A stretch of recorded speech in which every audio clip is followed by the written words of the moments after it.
एक बार की बात है। एक गांव में एक किसान रहता था। उस किसान को जानवर पालने का बहुत शौक था। उसके पास पहले से ही बहुत सारी भैंसें थी जिनका दूध बेचकर वो अपना घर चलाया करता था। तो एक दिन उस किसान ने एक खरगोश और एक बंदर को भी अपने घर में पाल लिया। अब काफी दिन गुजरने के बाद उस किसान ने उस खरगोश और बंदर के साथ खेलने का सोचा। उस किसान ने अपने खेत में बहुत सारे छोटे छोटे गड्ढे कर दिए और फिर उन गड्ढों पर मिट्टी डालकर उन गड्ढों को बंद कर दिया और किसी एक गड्ढे में उस किसान ने एक गाजर को छुपा दिया। अब उस किसान ने खरगोश और बंदर को उस गाजर को ढूंढने के लिए कहा। खरगोश बहुत ही कॉन्फिडेंट था और उसे अपने आप पर बहुत विश्वास था। उसने एक एक गड्ढे को खोदना शुरू किया और गाजर ढूंढने लगा। लेकिन बंदर जो था वो बहुत ही नेगेटिव और आलसी था। उसने सोचा कि खेत में इतने सारे गड्ढे हैं और वो गाजर किसी एक गड्ढे में है, इतना कौन ढूंढेगा। वो बंदर ये सोचकर एक गड्ढे के ऊपर जाकर सो गया।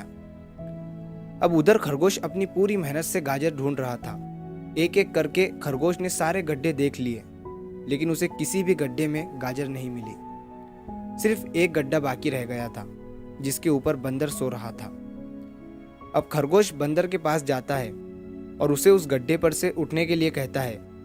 जैसे ही बंदर उस गड्ढे पर से उठता है, खरगोश गड्ढा खोद कर गाजर बाहर निकाल लेता है और अपने मालिक को ले जाकर दे देता है। बंदर ये देखकर हैरान हो जाता है कि जिस गड्ढे के ऊपर वो इतनी देर से सो रहा था, गाजर उसी के अंदर थी। वो सिर्फ एक बार खोद कर देख लेता तो गाजर उसे मिल जाती और वो मालिक की नज़रों में बड़ा बन जाता। यही सोचकर वो अपने किए पर पछता रहा था।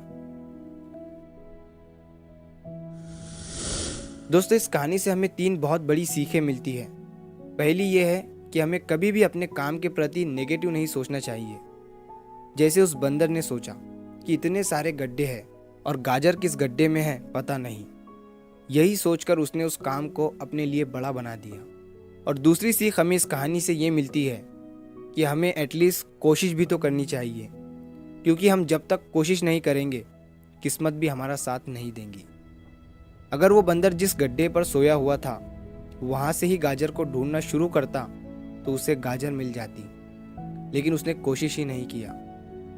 और तीसरी सीख हमें इस कहानी से ये मिलती है कि हमें जल्दी हार नहीं माननी चाहिए। अब हमें नहीं पता कि हमें अपने काम में कौन से साल में कामयाबी मिलेंगी।